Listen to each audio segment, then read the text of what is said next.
Reasoning में पूछा जाने वाला डाइस का सवाल होता तो बहुत आसान है, पर फिर भी इसको बहुत सारे बच्चे गलत करते हैं। लेकिन आज आपको ऐसा तरीका बताऊंगा प्यारे दोस्त कि इसी एक सवाल से आप पूरा चैप्टर सॉल्व करना सीख जाओगे। देखो, जब भी हमें डाइस के सवालों को सॉल्व करना हो तो मेरी दो बातें आप सबसे पहले याद रखिएगा। सबसे पहली और ज़रूरी बात कि आपको ढूंढना पड़ेगा कॉमन।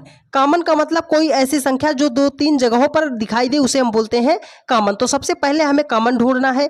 दूसरी बात क्या करनी है? दूसरी बात हमें करनी है एक ही दिशा से, मतलब या तो अगर पहले पासे में क्लॉकवाइज चले हैं तो दूसरे पासे में भी क्लॉकवाइज चलना पड़ेगा, मतलब एक ही दिशा आपको याद रखना है। तो चलो, हम यहाँ पर तीन पासे की स्थिति दी गई है, कोई सा भी दो पासा हम ले लेते हैं। तो चलो, मान लो हमने पहला और दूसरा पासा ले लिया।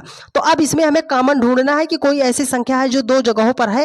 यहाँ पर देखो, एक है, 6 है, 3 है, 1 है, 2 है, 4 है। तो कॉमन क्या मिला? आप बोलोगे सर एक है जो दोनों जगहों पर है। तो हमने इस पहले पासे को लिया, एक को पकड़ लिया, ठीक है, एक को। तो देखो, एक से हम ऐसे क्लॉकवाइज चल रहे हैं, तो एक के बाद हम कहाँ पहुंचेंगे? आप बोलोगे सर 6 पे पहुंचेंगे। 6 के बाद कहाँ पहुंचेंगे? 3 पर पहुंचेंगे। तो इसमें भी हमने एक को कॉमन लिया, तो एक को एक के नीचे लिख दिया।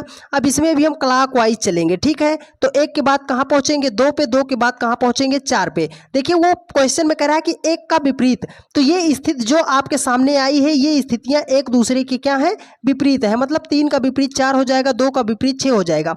लेकिन वो हमसे पूछ रहा है एक का विपरीत क्या होगा। तो एक पासे में कितनी गिनती होती है? 6 होती है। यहाँ पे कौन कौन सी गिनती है? 1 2 3 4 6। कौन सी गिनती मिस हुई है?